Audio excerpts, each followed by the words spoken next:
નમસ્કાર મિત્રો, હું દર્શના ચૌહાણ આપની જીપીએસસી એજ્યુકેટર ફરી એકવાર આપનું હાર્દિક સ્વાગત કરું છું આપની પોતાની યુટ્યુબ ચેનલ વેક્ટર એજ્યુકેટર્સ પર। અને મિત્રો, આજથી હું તમારા માટે લઈને આવી છું એનસીઈઆરટીની ધોરણ 6 થી લઈને 12 સુધીની સમરી કે જે જીપીએસસી, જીએસએસએસબી તથા અન્ય તમામ સ્પર્ધાત્મક પરીક્ષાઓ માટે અત્યંત ઉપયોગી બની રહેશે। તો જેમ તમે આજે સ્ક્રીન પર જોઈ રહ્યા છો તેમ આજનો આપણો વિષય છે તે છે ઇતિહાસ। તો મિત્રો, પ્રોબ્લેમ ઘણી વખત એવી થતી હોય છે કે ઘણા વિદ્યાર્થીઓ એમ કહેતા હોય છે કે અમે થિયરી તો વાંચી લીધી પણ તેમાંથી પ્રશ્નો કઈ રીતે પૂછાશે તેનો અમને ખ્યાલ નથી આવતો। અને ઘણા વિદ્યાર્થીઓ એમ કહેતા હોય છે કે વન લાઇનર વાંચી લીધા, એમસીક્યુઝ વાંચી લીધા, પરંતુ તેના પાછળની થિયરી શું છે, જો ક્વેશ્ચન ચેન્જ થઈ જશે તો અમારો ગોખેલો આન્સર ખોટો પડી જશે તે કંઈ ખ્યાલ આવતો નથી। તો મિત્રો, તમારી આ કન્ફ્યુઝનને દૂર કરવા માટે હું તમારા માટે એનસીઈઆરટીના ચેપ્ટર વાઇઝ એનાલિસિસ એ રીતે લઈને આવી છું કે જેમાંથી તમને પ્રશ્નો પણ મળી જશે અને એ પ્રશ્ન પાછળની થિયરી પર મળી જશે। અને મિત્રો, પ્રોમિસ છે મારું કે એનસીઈઆરટીનો તમારા ચેપ્ટરનો કોઈ પણ અગત્યનો ટોપિક અહીંયા છૂટી નહીં જાય, દરેક વસ્તુને કવર કરવાનો પૂરો પ્રયાસ થયો છે, રાઈટ? તો ચલો મિત્રો, આપણે જોઈએ આજે ઇતિહાસ વિશે। ઇતિહાસની મિત્રો વાત કરીએ તો ઇતિહાસને આપણે હંમેશા 3 ભાગમાં ભણીએ છીએ, જે તમને દરેકને ખ્યાલ હશે। ઇતિહાસને આપણે હંમેશા 3 ભાગમાં ભણીએ છીએ। એક છે એન્શિયન્ટ હિસ્ટ્રી એટલે કે પ્રાચીન ઇતિહાસ, એક છે મેડિવલ હિસ્ટ્રી એટલે કે મધ્યકાલીન ઇતિહાસ, અને એક છે મોડર્ન હિસ્ટ્રી એટલે કે અર્વાચીન ઇતિહાસ। હવે મિત્રો, એનસીઈઆરટીની બુક્સ વાત કરીએ તો જે સ્ટાન્ડર્ડ 6 અને 7ની જે બુક છે તે એન્શિયન્ટ હિસ્ટ્રી પર ફોકસ કરે છે। સ્ટાન્ડર્ડ 8 અને સ્ટાન્ડર્ડ 9ની બુક્સ છે જેનાથી આપણને મેડિવલ હિસ્ટ્રીની માહિતી મળે છે। અને મિત્રો, થોડું ઘણું સ્ટાન્ડર્ડ 10, 11 અને 12ની પૂરી બુક્સ તે મોડર્ન હિસ્ટ્રી પર વાત કરે છે। તો મિત્રો, આમ એનસીઈઆરટી જે છે તે આપણા હિસ્ટ્રીનો કોમ્પિટિટિવ એક્ઝામમાં જે હિસ્ટ્રી પૂછાય છે તેનો એકદમ ફાઉન્ડેશન, તેનો એકદમ બેઝ ગણાય છે કે જે સંપૂર્ણપણે ઓથેન્ટિક છે। તો કેમ ના આપણે એના પર જ મહેનત કરીએ, રાઈટ?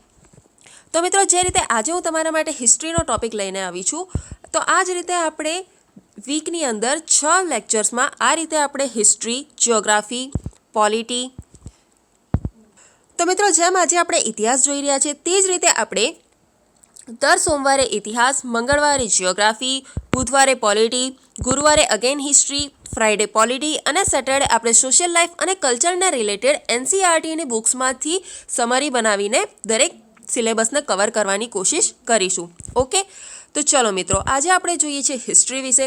તો હિસ્ટ્રીના સ્ટાન્ડર્ડ 6નું પ્રથમ ચેપ્ટર છે તેની આપણે વાત કરીશું। હવે મિત્રો, હિસ્ટ્રી સમજતા પહેલાં સૌપ્રથમ તો એ સમજવું પડે કે આપણે શું ભણવાનું છે। હિસ્ટ્રીમાં આપણે સ્ટાન્ડર્ડ 6ની વાત કરીએ છીએ તો જેમ મેં તમને આગળ કહ્યું એમ 6 સ્ટાન્ડર્ડમાં શેની વાત કરવામાં આવેલી છે? એન્શિયન્ટ હિસ્ટ્રીની એટલે કે પ્રાચીન ઇતિહાસ। પ્રાચીન ઇતિહાસ એટલે કયો ઇતિહાસ? વર્ષો પહેલાંનો ઇતિહાસ। હવે વર્ષો પહેલાંનો એટલે કેટલા વર્ષો પહેલાંનો, રાઈટ? એ બધું સમજવું પણ જરૂરી છે। તો જો મિત્રો આપણે ટાઈમલાઈન પર વાત કરીએ તો અત્યારે આપણે કયા વર્ષમાં જીવી રહ્યા છીએ? 2020, 2020માં આપણે જીવી રહ્યા છીએ, રાઈટ? આજથી 1 વર્ષ પહેલાં ક્યાંક 2019માં આપણે જીવી રહ્યા હતા, એના 1 વર્ષ પહેલાં આપણે ક્યાંક 2018માં જીવી રહ્યા હતા, રાઈટ? હવે એના 2018 વર્ષ પહેલાં ક્યાંક એક ઝીરો આવ્યું હશે કે જ્યાંથી આ ગણતરીની શરૂઆત થઈ હશે કે જે હાલમાં 2020 સુધી પહોંચી છે। આ ઝીરોની પહેલાં પણ કોઈ વર્ષ હશે કે જેને આપણે કહેતા હશું 1 વર્ષ પૂર્વે, રાઈટ? આ 1 વર્ષ પહેલાં પણ અમુક વર્ષો હશે કે જ્યાંથી શરૂઆત થઈ તેના 1000 વર્ષ પૂર્વે। આની પહેલાં પણ ઘણા બધા વર્ષો પૂર્વે એટલે કે જ્યાંથી આપણી કાળગણનાની શરૂઆત થઈ તેના 10,000 વર્ષ પૂર્વે ક્યાંક પણ લોકોનો વસવાટ હશે। એના પહેલાંની વાત કરીએ તો આપણને આખરી અવશેષો મળી આવ્યા છે 2 લાખ વર્ષ પૂર્વે સુધીના। તો એ તો મિત્રો છે જ કે જ્યાં સુધી આપણને અવશેષો મળશે ત્યાં સુધી આપણે હિસ્ટ્રીને ભણી શકીશું। તો આપણને જે અવશેષો મળ્યા છે તે ક્યાંક ને ક્યાંક 2 લાખ વર્ષ પૂર્વેથી લઈને અત્યારે હાલમાં આપણે જીવી રહ્યા છે ત્યાં સુધીનું આપણા પાસે પ્રમાણ છે। તો એ દરેકનો ક્રોનોલોજીકલ સ્ટડી એટલે કે ઘટનાક્રમ અનુસારનો જે અભ્યાસ એટલે કે ઇતિહાસ। તો આપણે ઇતિહાસની અંદર આજે આપણે કવર કરીશું સ્ટાન્ડર્ડ 6નું પ્રથમ ચેપ્ટર કે જે એન્શિયન્ટ હિસ્ટ્રીની વાત કરે છે થોડી અને કહેવા માંગે છે કે કઈ રીતે આ જે આદિમાનવો હતા, એન્શિયન્ટ લોકો હતા, તે લોકો પોતાનું સફર ચાલુ કરીને ક્યાંક આજની જીવનધારામાં ગોઠવાયા, રાઈટ.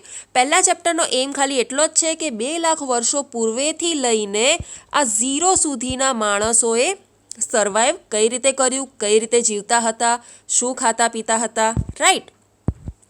તો મિત્રો આજના ચેપ્ટરમાં આપણે શું જોવાનું છે કે જેમ પહેલાં મનુષ્ય જે હતો તે કહેવાય છે કે તેના પૂર્વજો એ વાનર સ્વરૂપમાં હતા, તો ઓબ્વિયસલી તેઓ 4 પગે ચાલતા હશે. રાઈટ. 2 હાથ અને 2 પગ ચારેયનો ઉપયોગ તેઓ ચાલવા માટે કરતા હતા. ધીરે ધીરે તેમનામાં સુધાર આવ્યો, ધીરે ધીરે તેમની ઉત્ક્રાંતિ થઈ, કમરરજ્જુ જે છે તે થોડી સીધી થઈ અને હવે ચાલવા માટે તેઓ ફક્ત 2 પગનો ઉપયોગ કરવા લાગ્યા. તો 2 હાથ તેમના ફ્રી થઈ ગયા. તો હવે આ 2 હાથ જે ફ્રી થયા છે તેનો તેમણે કોઈને કોઈ રીતે ઉપયોગ કર્યો હશે. તો આ બધી થિયરી વિશે આપણે ચર્ચા કરીશું એન્શિયન્ટ હિસ્ટ્રીની અંદર. તો જે પ્રથમ ચેપ્ટર છે તેની વાત કરીએ તો તે આપણને કહે છે કે ચેપ્ટરનું નામ છે શું, ક્યાં, કઈ રીતે અને ક્યારે.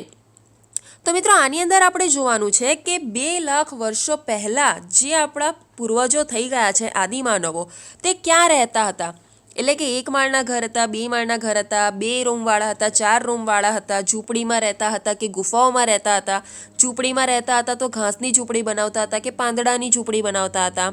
આવા બધા સવાલો આપણને થતા હોય છે. શું ખાતા હતા, તો ફળ ફૂલ ખાતા હતા કે શિકાર કરતા હતા કે કઈ રીતે પોતાનું ભોજન એ લોકો અરેન્જ કરતા હતા, કેવી રીતે જીવન જીવતા હતા. તો તેની વાત કરીએ મિત્રો કે આખો દિવસ તેમણે શું કરતા હશે, એમના બાળકો શું રમતો રમતા હશે, તેઓ કઈ કઈ વસ્તુઓ વાપરતા હશે. ત્યારબાદ તેમના જીવનમાં ઉત્ક્રાંતિ આવી હતી તો રાજાઓ થઈ ગયા તો તેમનું જીવન કેવું હશે, સામાન્ય પ્રજાઓ થઈ ગઈ તો સામાન્ય પ્રજાઓમાં વણકર હશે તો તેનું જીવન કેવું હશે, ખેડૂત હશે તો તેનું જીવન કેવું હશે, પશુપાલન હશે તો તેનું કેવું જીવન હશે. તો મિત્રો ઇતિહાસ એ ક્યારેય કોઈ એક વ્યક્તિ માટે નથી હોતો, દરેક વ્યક્તિ માટે અલગ અલગ ઇતિહાસ હોય છે. તો આ ચેપ્ટરમાં પણ એ જ કહેવામાં આવ્યું છે કે ઇતિહાસ એ સિંગ્યુલર નથી, એટલે કે એક વચન નથી. ઇતિહાસ શબ્દ એ બહુવચન છે, કારણ કે દરેક વ્યક્તિ માટે ઇતિહાસ એ અલગ અલગ હોય છે. રાઈટ. તો અહીંયા આગળ જે ઇતિહાસનો મિનિંગ તે લોકોએ લીધો છે તે બહુવચનમાં લીધો છે.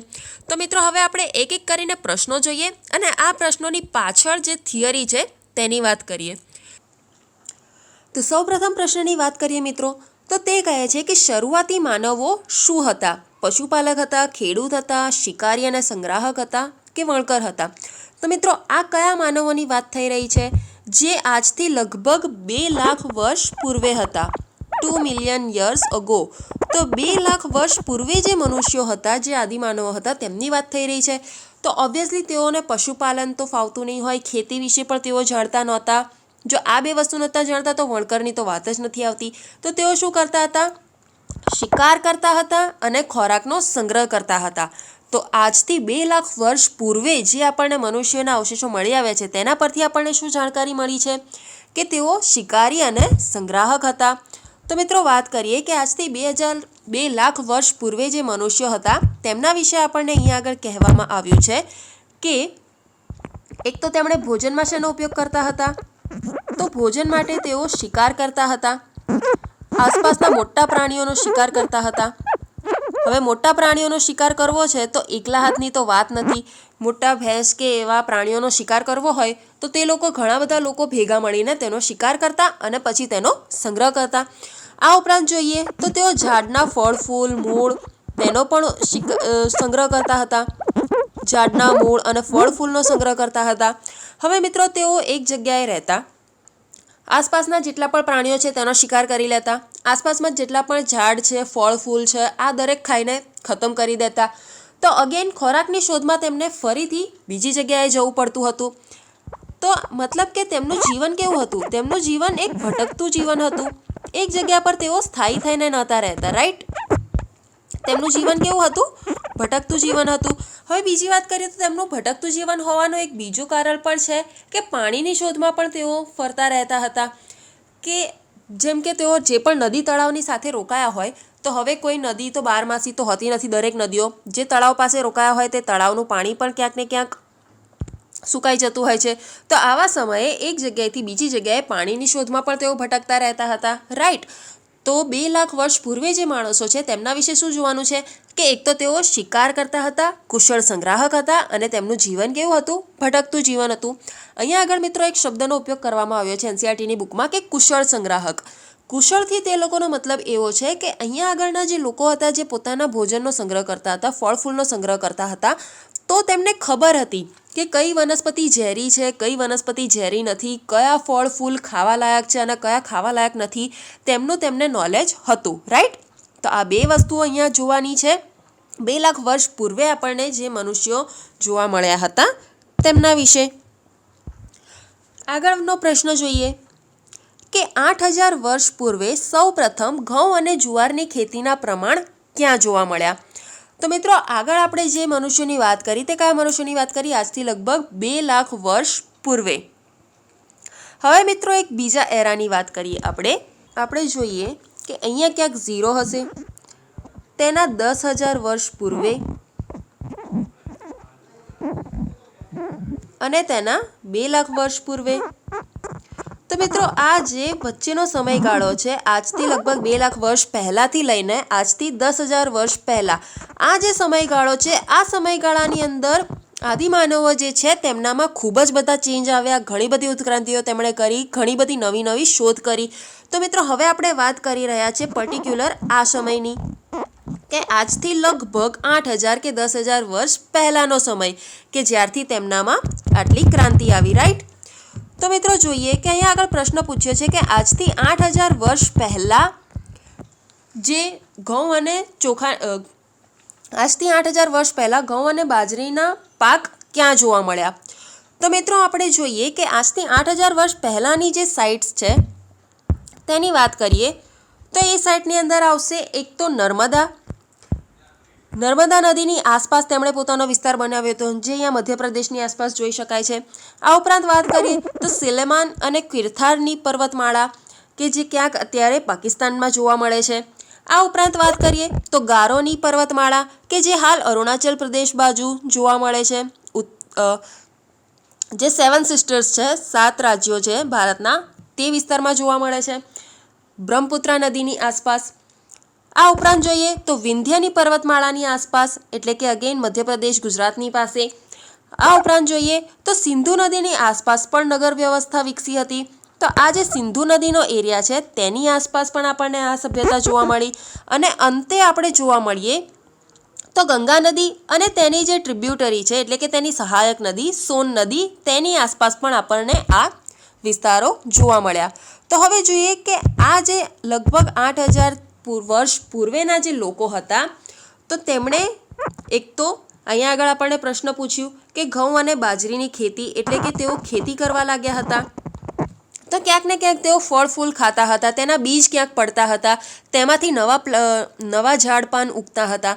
તો તે જોઈને તે લોકોને ખ્યાલ આવ્યો કે જો આપણે આવી રીતે બીજને બોઈશું, તેમાંથી આવી રીતે પ્લાન્ટ નીકળશે અને તેમાંથી ફરીથી જો ફળ આપણને મળશે, તો આપણે ફળ ફૂલની ભોજનની શોધમાં આમથી તેમ ભટકવું નહીં પડે. આપણે એક જ જગ્યાએ ખેતી કરીશું અને આપણને એક જ જગ્યાએ રહેવા મળશે, આમ તેમ ભટકવું નહીં પડે. તો તેનો તેમને ખ્યાલ આવી ગયો હતો.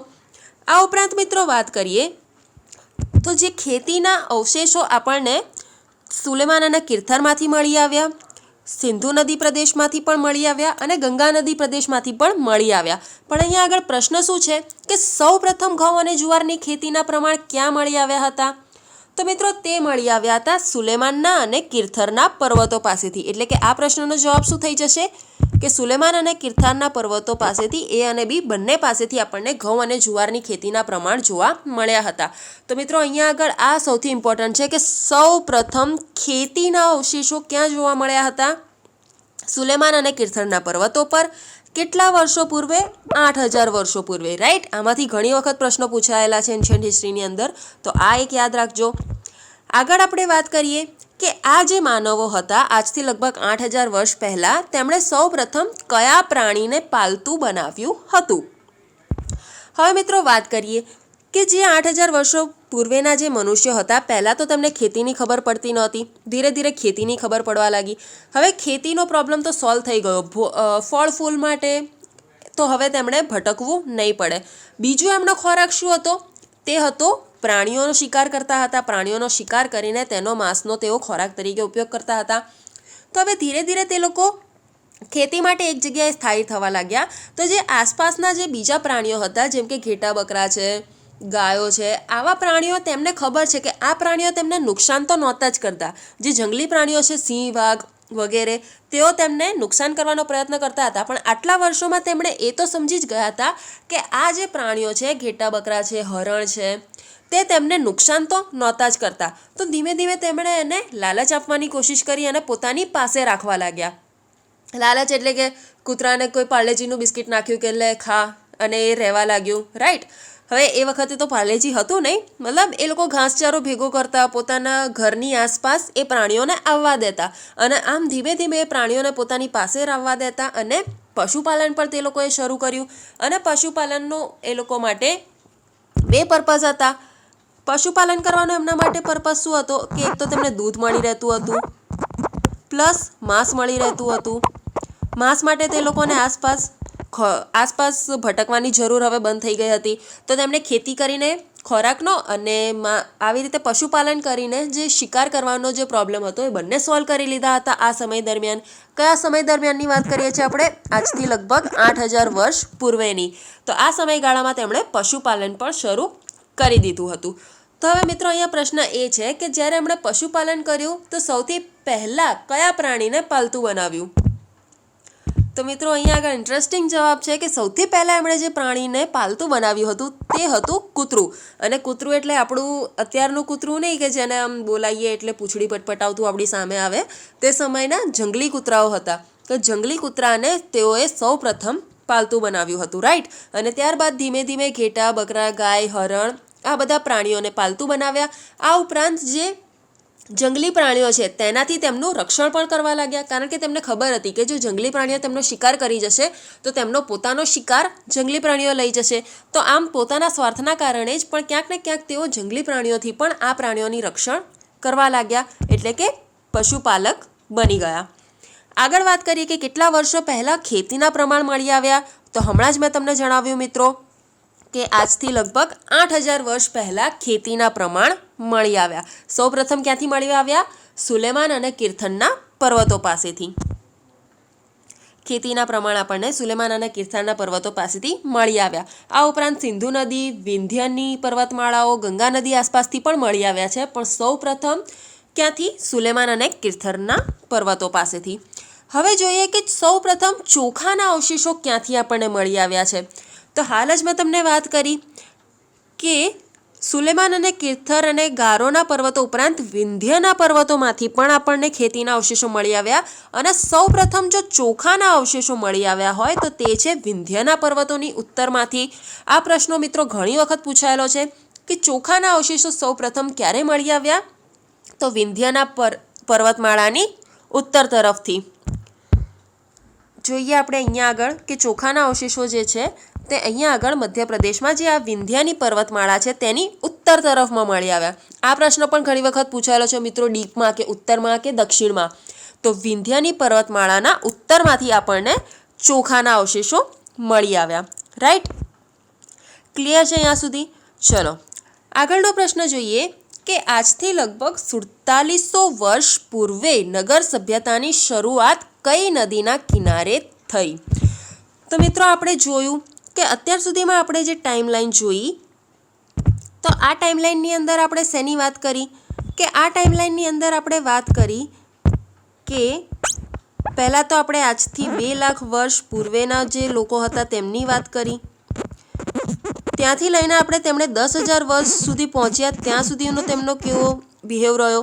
ત્યારબાદ તેઓ 8,000 વર્ષ સુધી પહોંચ્યા. હવે મિત્રો આ જે સમયગાળો છે 10,000 વર્ષથી લઈને 4,000 વર્ષ સુધીનો, આને કહેવાય છે મિત્રો પાષાણ યુગ. એટલે કે આ સમયગાળામાં તેઓએ પોતાના પથ્થરોને યુઝ કરીને ઘણી બધી ઓજારો વિકસાવ્યા હતા. પથ્થરનો યુઝ તેમણે ખૂબ સારી રીતે કર્યો હતો. તો આ 10,000થી લઈને 4,000 વર્ષ પૂર્વે સુધીનો જે સમયગાળો છે તેને કહેવાય છે પાષાણ યુગ.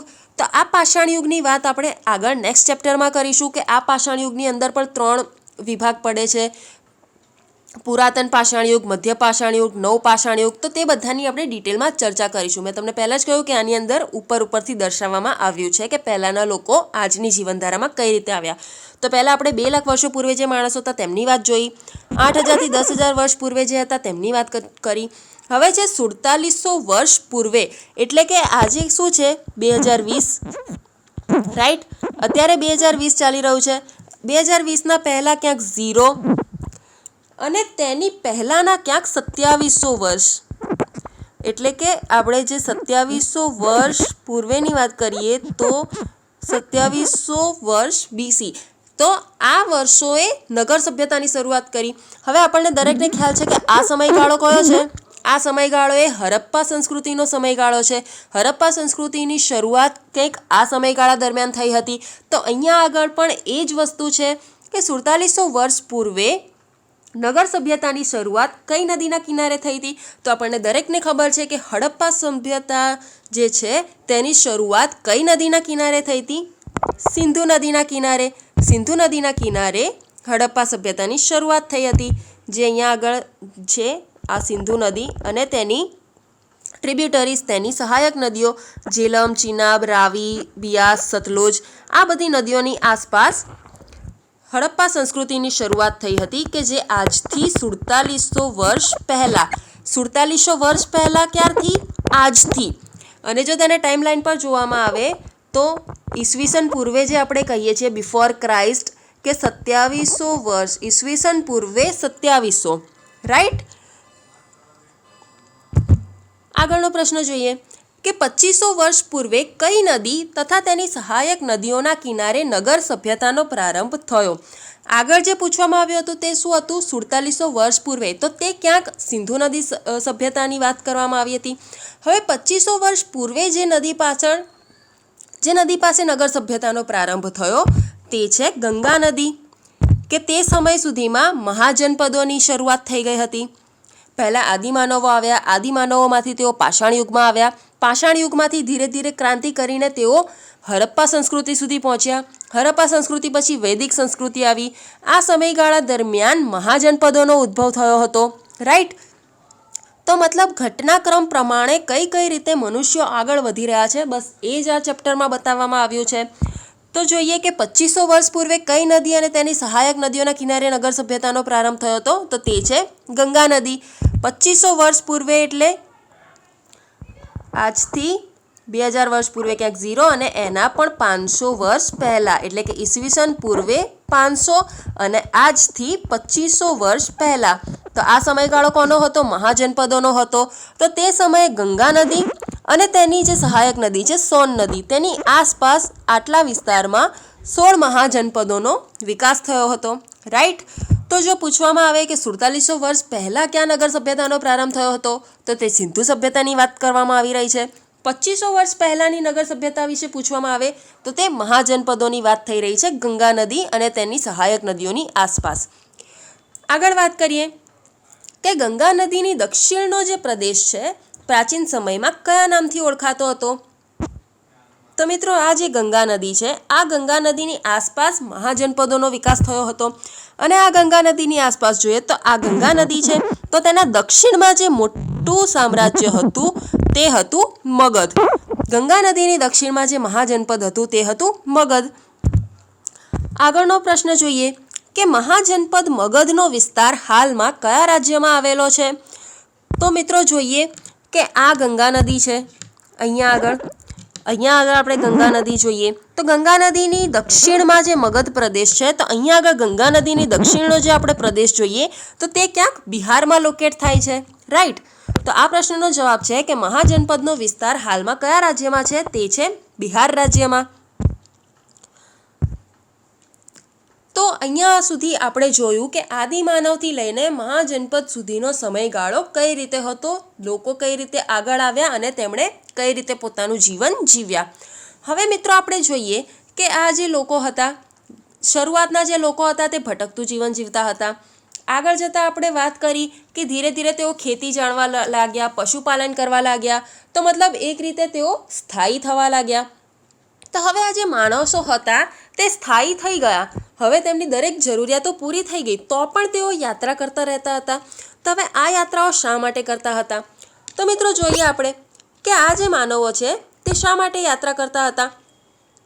તો એક તો ખોરાકની તલાશમાં, ભલે આપ તેમને ખેતી કરવા તો મળી ગઈ, પણ તેમને ખબર તો હશે જ કે ઋતુઓ પ્રમાણે અલગ અલગ વિસ્તારમાં અલગ અલગ ફળ ફૂલ આવે છે. તો અગેન ખોરાકની તલાશમાં તેઓ યાત્રા કરતા હતા. પ્રાકૃતિક આફતોના કારણે ક્યાંક તોફાન આવી ગયું, ક્યાંક પૂર આવી ગયું, ક્યાંક દુષ્કાળ પડ્યો, તો અગેન તેઓ પોતાનું સ્થળ ચેન્જ કરતા હતા. ઘણી વખત સેનાઓ લઈને એકબીજા ઉપર વિજય મેળવવા માટે, એકબીજાના વિસ્તાર પર વિજય મેળવવા માટે તેઓ યાત્રા કરતા હતા.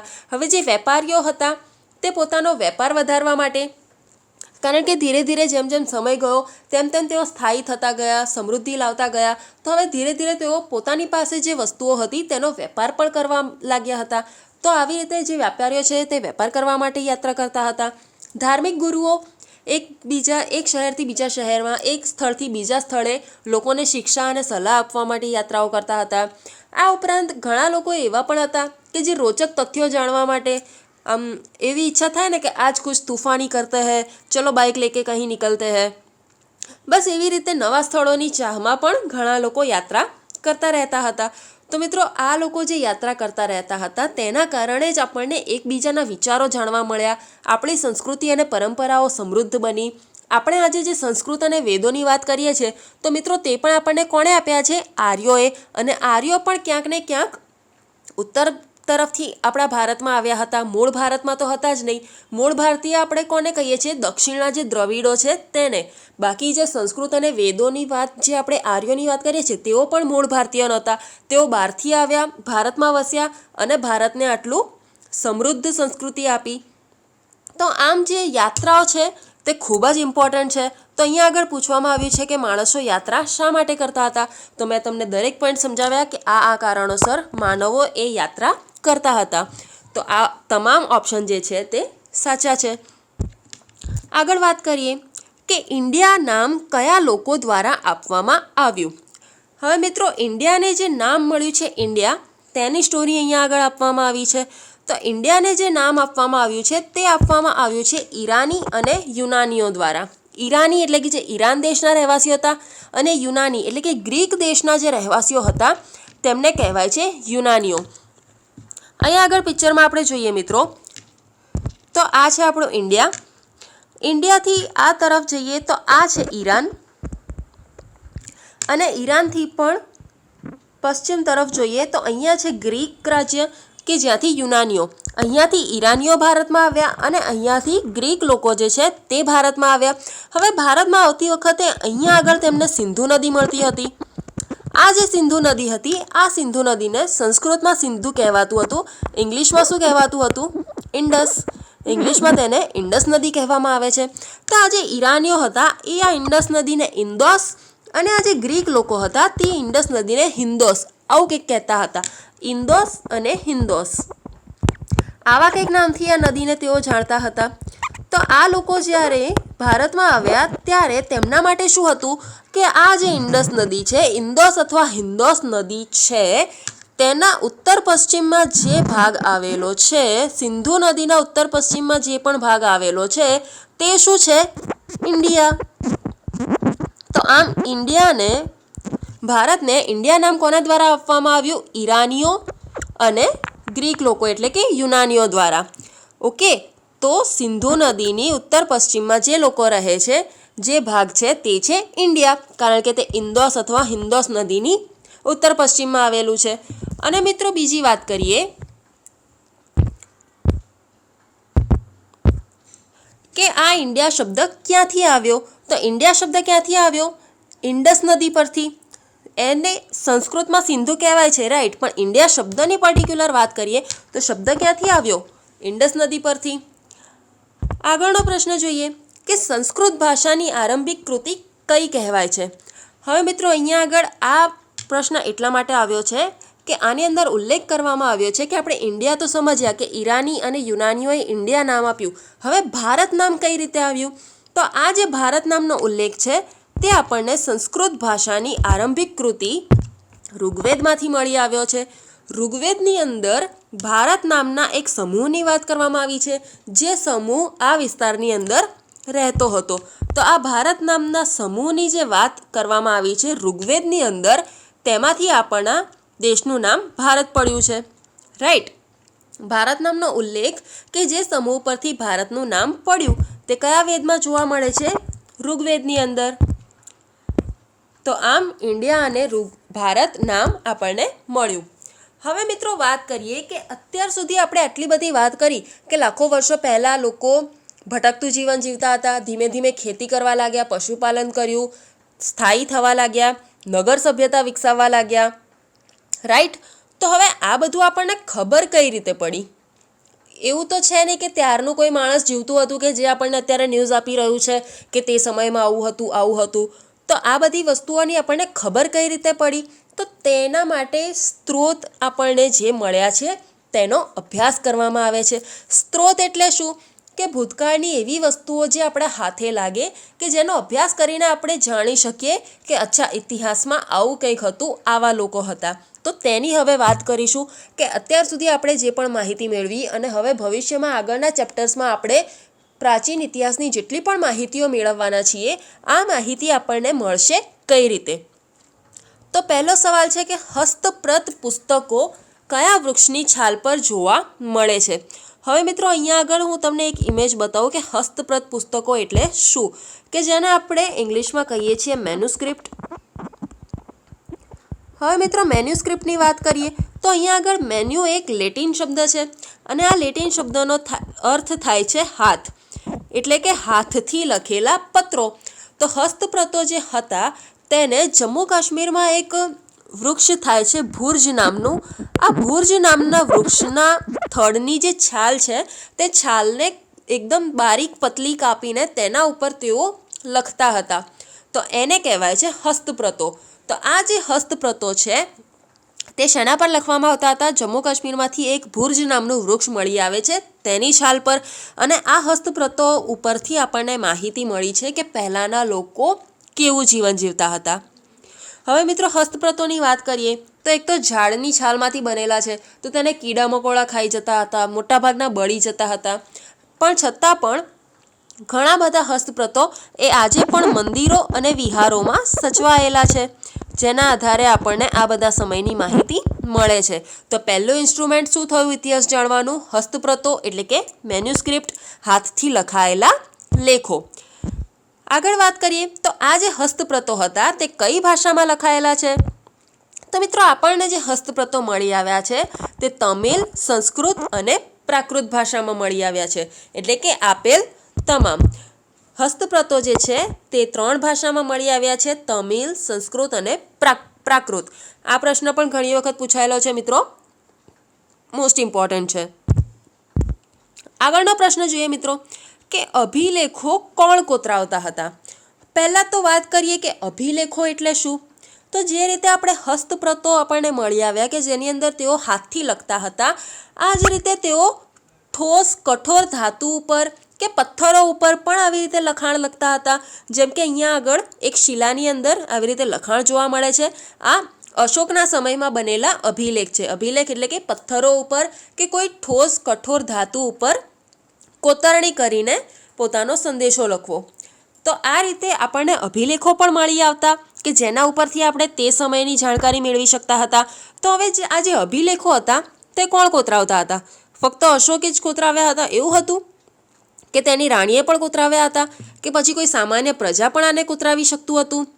તો મિત્રો આ પ્રશ્નનો જવાબ છે કે આપેલ તમામ. પહેલાંના સમયમાં જે અભિલેખો હતા તે કોઈ પણ વ્યક્તિ કોતરાવતું હતું. એવું જરૂરી નહોતું કે રાજાઓ જ કોતરાવતા હતા.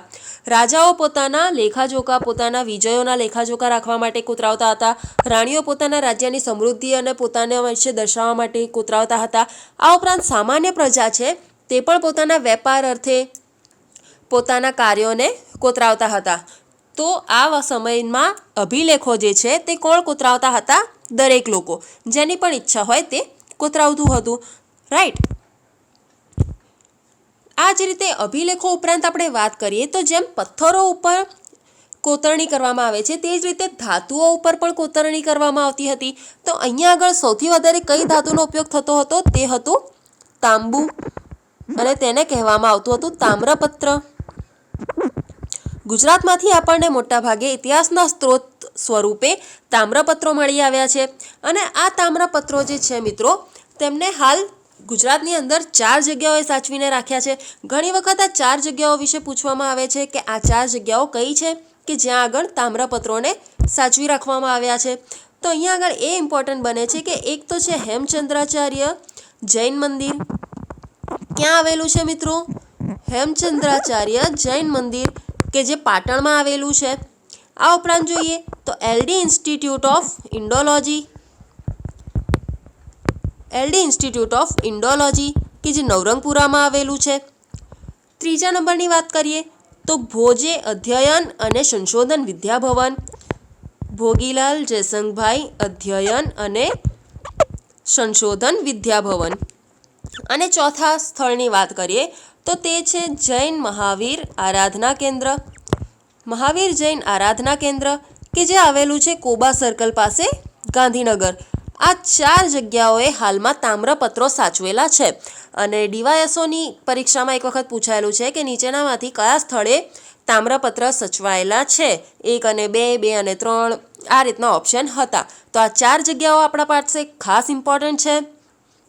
હેમચંદ્રાચાર્ય જૈન મંદિર Patan, LD institute of Indology Ahmedabad, Bhogilal Jaysangbhai અધ્યયન અને સંશોધન વિદ્યાભવન અમદાવાદ, અને મહાવીર જૈન આરાધના કેન્દ્ર કોબા સર્કલ, ગાંધીનગર. તો આમ અભિલેખો અને તામ્રપત્રો ઉપરથી પણ આપણને તે સમયના લોકોની માહિતી મળી આવતી હતી. આગળ વાત કરીએ કે ઐતિહાસિક વસ્તુઓનું ખોદકામ અને ઉત્ખનન કોના દ્વારા કરવામાં આવે છે? ચલો હવે વાત કરીએ કે આ ઉપરાંત આપણને ઇતિહાસની જાણકારી બીજી કઈ કઈ વસ્તુઓમાંથી મળે છે. તો તે આપણને મળે છે પુરાતત્વ ખાતા દ્વારા જે કંઈ પણ ખોદકામ કરવામાં આવે છે તેમાંથી આપણને જે વસ્તુઓ મળી આવે છે તેના પરથી. તો હવે જોઈએ કે આ જે પુરાતત્વ ખાતું છે તેમણે કઈ કઈ વસ્તુઓની શોધ કરે છે. તો એક તો તેમણે ઈંટ અને પથ્થરથી બનેલી ઇમારતોના અવશેષો લઈ આવે છે, ચિત્રો શોધી કાઢે છે, તેમને નીચેથી જમીનમાંથી જે મૂર્તિઓ મળે છે આ મૂર્તિઓ શોધી કાઢે છે. આ ઉપરાંત જોઈએ તો સિક્કાઓ શોધી કાઢે છે, હાડકામાંથી તેઓ કોઈ હથિયાર બનાવતા હોય તો તે શોધી કાઢે છે, વાસણો શોધી કાઢે છે, તે સમયના આભૂષણો શોધી કાઢે છે. તો આમ જે આ બધી ભૂતકાળની વસ્તુઓ આપણને મળે છે તેનું કાર્બન ડેટિંગ પદ્ધતિ દ્વારા તેનું અધ્યયન કરવામાં આવે છે. અને તેના પરથી આપણને ખ્યાલ લગાવવામાં આવે છે કે આ જે આપણને વસ્તુઓ મળી છે તે કેટલા વર્ષો પૂર્વેની છે. હવે મિત્રો કાર્બન ડેટિંગ પદ્ધતિની વાત કરીએ તો કાર્બન ડેટિંગ પદ્ધતિની અંદર કેવું હોય છે કે આપણને કોઈ અવશેષ મળ્યા. હવે કોઈ પણ અવશેષ જે હોય છે, કોઈ પણ અવશેષની આપણે વાત કરીએ તો વર્ષે પૂર્વે તેમાં કાર્બનના ઘણા બધા અણુઓ હશે. ધીરે ધીરે કરીને આ જે કાર્બનના અણુઓ છે તેમનું ઉત્સર્જન થતું રહે છે કે જેના કારણે આ કાર્બનના અણુઓ પ્રમાણમાં ઓછા થાય છે. તો પહેલાં શરૂઆતના અમુક વર્ષો સુધી તેમાંથી 50% કાર્બનનું ઉત્સર્જન થાય છે. ત્યારબાદ આપણે વાત કરીએ તો 50% કાર્બનમાંથી અમુક વર્ષો પછી 25% કાર્બનનું ઉત્સર્જન થાય છે. ત્યારબાદ આપણે વાત કરીએ તો અમુક વર્ષો પછી 12.5% કાર્બનનું ઉત્સર્જન થાય છે. આમ તેનો જે ઉત્સર્જન ઘટવાનો રેશિયો છે તે અડધો થતો જાય છે અને એમ એક કાર્બન ઓછું થતું જાય છે. તો આપણને જે કોઈ પણ વસ્તુ હાથ લાગે તો તેના અવશેષોમાંથી આ કાર્બનનું પ્રમાણ જાણીને આપણે જાણી શકીએ છીએ કે તે ઓરિજિનલ એટલે કે તેનો જીવનકાળ જે હતો તે શરૂઆતના કેટલા વર્ષો પૂર્વે હતો. રાઈટ. તો આ છે C14 કાર્બન ડેટિંગ પદ્ધતિ કે જેના આધારે આપણને જે પણ વસ્તુઓ મળી આવે છે તે કેટલા વર્ષો પૂર્વેની છે તેની જાણકારી મળે છે. તો આ બધું કામ કોનું છે? પુરાતત્વ ખાતાનું. તો પુરાતત્વ ખાતું આ રીતે ઈંટો અને પથ્થરની બનેલી ઇમારતોના અવશેષો, ચિત્રો, મૂર્તિઓ, હથિયારો, વાસણો, આભૂષણો આ બધાનો અભ્યાસ કરે છે. સિક્કાઓની વાત કરીએ તો આપણને ઘણા સિક્કાઓ પણ મળી આવ્યા છે. આ સિક્કાઓના આધારે પણ આપણને જે પણ રાજાઓએ આ સિક્કા બહાર પડાવ્યા હોય તો એ રાજાનું નામ, તેમનો ધર્મ, સંસ્કૃતિ, તેમના સમયની માહિતી જાણવા મળે છે. કઈ રીતે કે તેમના વિશે આપણને સામાજિક, આર્થિક, ધાર્મિક અને રાજકીય માહિતી આપે છે કે જો કોઈ સોનાના સિક્કાવાળો દેશ હશે તો આર્થિક રીતે તે સદ્ધર છે. ક્યાંક જો બ્રોન્ઝ વપરાતું હોય, કાંસુ વપરાતું હોય સિક્કા માટે, તો તેમની આર્થિક સ્થિતિ થોડી નબળી હશે. તો આ રીતે આપણે અંદાજાઓ લગાવી શકીએ છીએ. અને અહીંયા આગળ એક વસ્તુનો ઉલ્લેખ જે બુકની અંદર કરવામાં આવ્યો છે તે છે કે આજથી 5મી સદી પૂર્વે, એટલે કે આજથી 2000 વર્ષ પૂર્વે ક્યાંક એક ઝીરો હશે. આ ઝીરોના 500 વર્ષ પૂર્વે આપણને જે સિક્કાઓ મળી આવ્યા છે, આ સિક્કાઓ એ પંચમાર્ક સિક્કા તરીકે મળી આવ્યા છે, કે જે ગુજરાતમાંથી મળેલ સૌથી જૂના સિક્કાઓ છે તે છે પંચમાર્ક સિક્કાઓ. અને આ પંચમાર્ક સિક્કાઓને પંચમાર્ક શા માટે કહેવામાં આવે છે કે આ જે ધાતુઓ છે, આ ધાતુઓને એક બીબામાં રાખીને તેના ઉપર એક છાપ દબાવીને આકાર આપવામાં આવતો હતો. તો આ જે પંચમાર્ક સિક્કાઓ છે તેનાથી આપણને ઘણી બધી માહિતી મળી છે. ગ્રીકના જે રાજાઓ થઈ ગયા, મૌર્યકાળના, ગુપ્ત વંશના, આમ તેમના અનેક સોના, ચાંદી અને તાંબાના સિક્કાઓના કારણે આપણે તેમના રાજ્યની સામાજિક, આર્થિક અને ધાર્મિક તથા રાજકીય માહિતીઓ મેળવી રહ્યા છીએ. તો આમ સિક્કાશાસ્ત્ર પણ એક અગત્યનો સ્ત્રોત થઈ જાય છે ઇતિહાસ જાણવા માટેનો. તો મિત્રો, અત્યાર સુધી આપણે વાત કરી કે હસ્તપ્રતો છે, તામ્રપત્રો છે, અભિલેખો છે, આ ઉપરાંત પુરાતત્વ ખાતાને મળેલી વસ્તુઓ છે, તેના આધારે આપણે ઇતિહાસ વિશે જાણીએ છીએ. હવે મિત્રો, ક્યારના આપણે વાત કર્યા છે કે આજથી 2000 વર્ષ પૂર્વે, તેના પણ વર્ષો પૂર્વે. તો આ બધું છે શું? તો આ જે મિત્રો ટાઈમલાઈન છે આખી, આ ટાઈમલાઈનમાં જેમ મેં કહ્યું કે ક્યાંક એક ઝીરો છે. આ જે ઝીરો વર્ષ છે ત્યાંથી જ આપણે ગણતરીની શરૂઆત કેમ કરી? કારણ કે કહેવાય છે કે આ સમયે ભગવાન ઈસુ ખ્રિસ્તનો જન્મ થયો હતો. અને આ ભગવાન ઈસુ ખ્રિસ્તનો જન્મ એટલે ભગવાનનું વર્ષ. અને અહીંયા આગળ જે એડીની વાત કરી છે, અત્યારે પણ આપણે 2020ની વાત કરીએ તો 2020ની પાછળ આપણે શું લગાવીશું? એડી. આ એડીનો મતલબ થાય છે એન્નો ડોમિની. એન્નો ડોમિની એ ગ્રીક વર્ડ છે. આપણે વાત કરીએ એન્નો ડોમિનીની, તો એન્નો ડોમિની જે છે તે ગ્રીક વર્ડ છે. એન્નો અને ડોમિની, કે જેનો મતલબ થાય છે કે in the year of God, એટલે કે ભગવાનના સમયમાં. તો આ જે સમયગાળો છે તે ક્યારથી શરૂ થાય છે? ક્યાંક એક ઝીરો હતું ત્યારથી લઈને અત્યાર સુધીમાં આપણે 2020માં જીવી રહ્યા છીએ ત્યાં સુધી આપણે એન્નો ડોમિની વાપરીએ છીએ.